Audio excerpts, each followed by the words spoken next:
E aí, pessoal? A Câmara dos Deputados aprovou em questão de horas, né, aquele projeto na semana passada do abuso de autoridade. Foi uma amostra de poder dos deputados, mostrando para o governo que eles aprovam ou barram o que eles quiserem ali com a maior facilidade, mostrando que o governo não controla mais a situação, mas que é também preocupante, né? Preocupante porque pode muito bem ser um ataque justo naquilo, talvez seja a única coisa que funcionou de fato no Brasil nos últimos anos, que foi o combate à corrupção, a investigação, a perseguição, processos, prisões contra poderosos corruptos. Sabe que no Brasil a prisão contra quem não tem poder, contra o pequeno criminoso, até a pessoa que nem é criminosa, é inocente, mas também não tem poder, é uma pessoa mais vulnerável, essa corre solta, né? Antes da primeira instância, tá todo mundo preso. Agora, com os poderosos, não. Com os poderosos é raríssimo que sejam presos. E isso começou a acontecer, foi em grande parte graças aí à Lava Jato. Não só a própria Lava Jato, outras coisas que mudaram também, mas, enfim, é ali que a gente viu políticos, empreiteiros, grandes empresários, alguns banqueiros, todos finalmente sendo pegos e presos. Algo está funcionando nesse sentido, sabe? A gente não pode olhar para a Lava Jato? Sim, veja só. Isso não nega o fato de que possa ter tido abusos ali no meio. Mas se a gente fizer um projeto que pode impedir ou dificultar muito o próprio funcionamento daquilo, a gente vai perder essa grande conquista para o Brasil. A conquista de que hoje em dia, poderosos na política, ou da esfera privada, mas ligados à política, não podem mais fazer um combinado, um esquema de corrupção com a mesma certeza de impunidade que tinham antes. Isso pelo menos mudou. E agora, infelizmente, a gente está vendo movimentações para acabar com isso. E devo dizer, movimentações não só do Congresso, infelizmente também do governo. E veja, um governo cuja retórica era de apoio total à Lava Jato, apoio total às investigações. Em muitas áreas agora já não está tendo. Eu quero saber o que ele vai fazer com esse projeto de abuso de autoridade. Qualquer coisa menos que um veto total vai ser uma traição do governo ao seu próprio discurso. Tá? Um discurso, inclusive, muito mais lavajatista do que o meu, por exemplo. Tá? Que defendo sim, acho muito importante, acho que esse projeto, por exemplo, deve sim ser combatido, porque tem coisas ali que perigosas, podem impedir investigações no país. Agora, eu não sou carta branca para tudo. O Bolsonaro, no discurso, era carta branca para tudo. Não, o Moro pode fazer tudo o que quiser, Ministério Público. Na prática, já não está sendo assim. E se mesmo num projeto tão emblemático como esse, ele não seguir aquilo que ele falou, bem, pode ter certeza que ele está traindo aquilo que ele prometia, né? O que compõe esse projeto? Olha, tem vários pontos aí em que procuradores, juízes, em alguns casos até membros do legislativo podem ser punidos, tá? Por supostos abusos de autoridade. Alguns casos, inclusive, já são previstos em lei que aquilo não possa ser feito, né? Por exemplo, você usar algemas contra uma pessoa sem a necessidade, sem que ela esteja apresentando perigo ali, ou outros casos previstos em lei, né? A polícia decide definir pelo uso de algemas ali sem necessidade, às vezes é só para uma coisa das câmeras, né? Mostrar o sujeito algemado ali. Outras, abusos de prisão preventiva sem motivos, né? Outra, entrar na casa de alguém sem a permissão da pessoa e sem mandato judicial. Mandado judicial. Casos que, primeiro, já existe previsão legal para isso, né? Sem dúvida nenhuma são corretos também. Tá? Misturar homens e mulheres na mesma cela, a gente viu abusos de direitos humanos aí.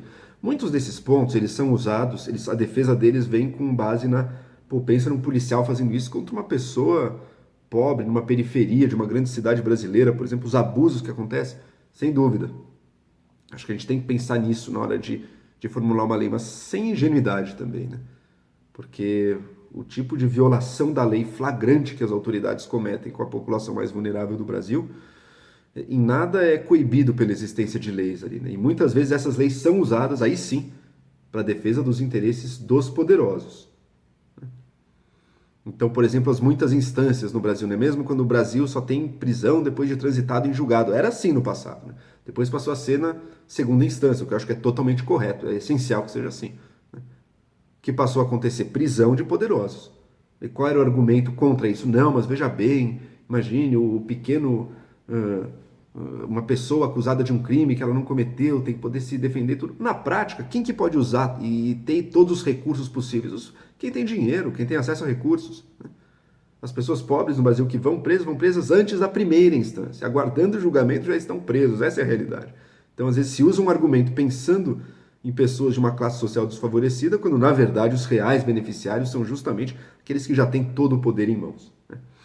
E, bom, mas esses casos que eu citei me parecem que eu não tenho tanto problema com as práticas que eles querem coibir. É óbvio que existem abusos de autoridade. Eu mesmo sou um crítico de quando você sacrifica a reputação de alguém, sacrifica a carreira de alguém que nem tem prova nenhuma, não está condenado ainda, né, só por suspeitas. Houve casos sérios, por exemplo, com aquele reitor da Universidade Federal de Santa Catarina, o Luiz Carlos Cancelier, que foi submetido aí, foi levado para a delegacia, acabaram com a reputação dele, depois dele ser solto, proibiram ele de voltar à universidade, produziram-se um nível de pesadelo tal ao redor da vida dele, da carreira dele que ele tinha construído, da reputação dele, que ele acabou se matando. Então queremos sim impedir coisas assim no futuro. Eu acho que a prisão preventiva é real. Eu vi, por exemplo, o caso de Brumadinho também. Aconteceu Brumadinho, uma tragédia terrível. Qual a primeira coisa? Prisão preventiva dos engenheiros. Era culpa deles? Tem alguma prova que eles estavam tentando destruir evidências ou qualquer coisa do tipo? Não. Então qual é o sentido? Qual é o sentido de você fazer algo que para a vida, mesmo ele sendo 100% inocente, vai produzir danos sérios na vida dele? Porque aparece na mídia, tem foto, todo mundo vê a pessoa sendo presa. Em alguns casos fazem questão da algeminha ali, ou seja, algo que vai destruir a reputação daquela pessoa, sendo que talvez nem culpada ela seja. Então isso realmente tem que ser, o Estado não pode, com essa leveza toda, destruir a vida de alguém, né, que é inocente.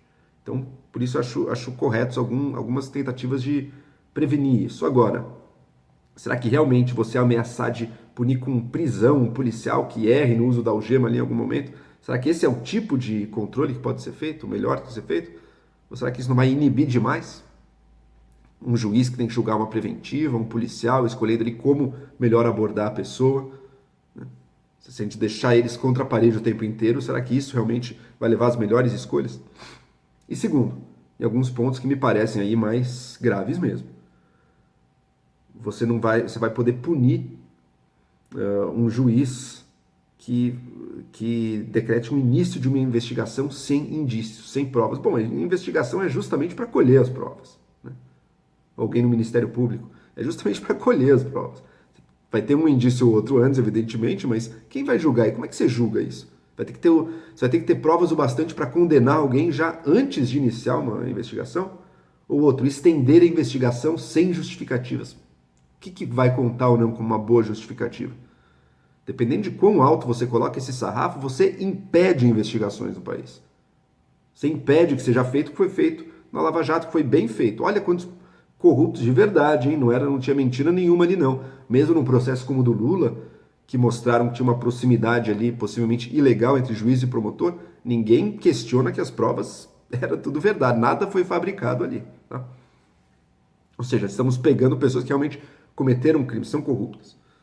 Se você não puder iniciar uma investigação porque você tem medo que você mesmo vai ser preso se você iniciar aquela investigação, porque as provas não eram bastante, bom, não vai ter mais investigação no futuro, né? Um risco real. Há uma boa chance desse projeto acabar se revelando ineficaz, porque, afinal de contas, quem entra com uma ação para o crime de abuso de autoridade é justamente o Ministério Público, quem julga, evidentemente, são juízes. Então, o espírito de classe ali pode falar mais alto, mas, em todo caso, pode judicializar e colocar contra a parede juízes e procuradores e policiais de uma maneira que os intimide a fazer seu trabalho da melhor forma possível, né? Para que eu vou querer o problema de poder ser processado e ter que pagar ou ser preso ou por iniciar uma investigação? Melhor nem iniciar, então, né? Esse é o medo da coisa, tá? Enfim, coisas que vão totalmente contra todo o discurso do Bolsonaro e do Sérgio Moro. O Sérgio Moro, de fato, o Ministério da Justiça, está ali de uma forma meio tímida sendo contra, mas já estão sentindo que talvez o governo não siga o que eles estão falando, né? Eu quero saber o que o Bolsonaro vai fazer. Se o Bolsonaro tiver um pingo de honra e de consistência, de integridade, vai vetar integralmente isso. Recentemente ele tem dado várias mostras de que aquele tal discurso dele contra a corrupção era só discurso, né? Várias coisas. Tá aí se intrometendo na PF, comprou uma briga séria com os policiais federais ali na troca do superintendente da PF no Rio de Janeiro, queria botar um cara, a Polícia Federal queria outro, ele chegou a bater o pé no chão.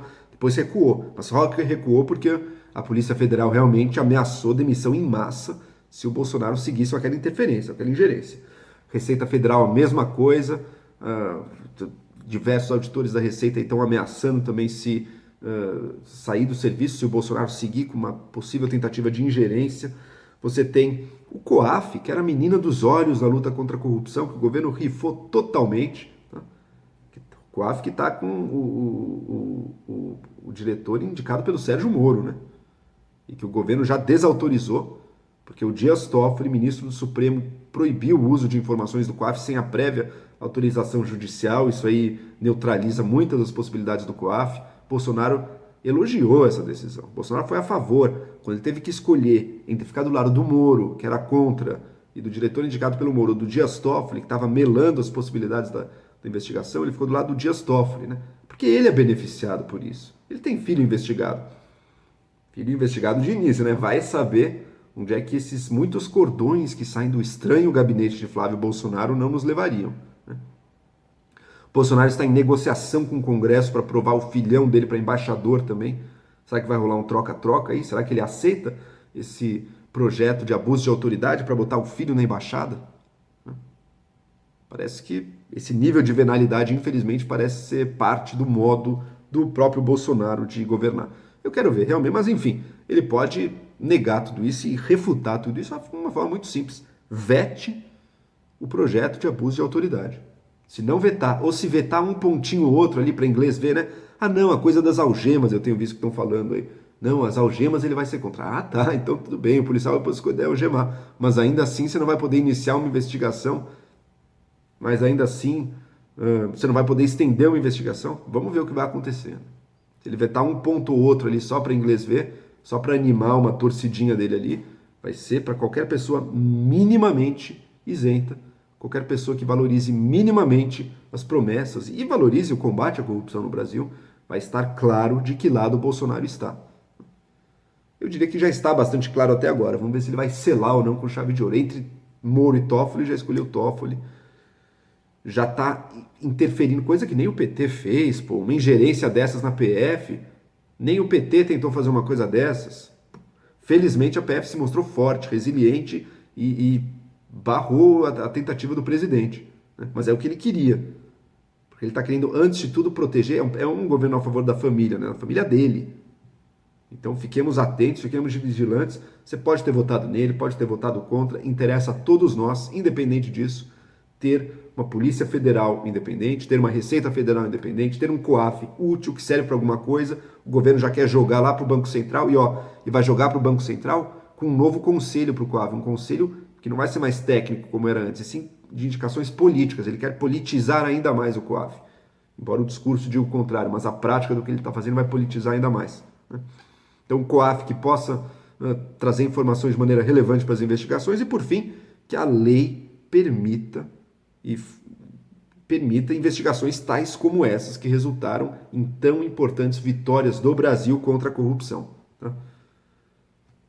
Você pode ser a favor do combate à corrupção sem ceder às bravatas aí do nosso presidente, não há contradição nenhuma. E o Bolsonaro se fortaleceu muito ao fazer esse casamento entre o bolsonarismo e o lavajatismo. Agora a relação está muito ruim. O Moro está sendo desautorizado.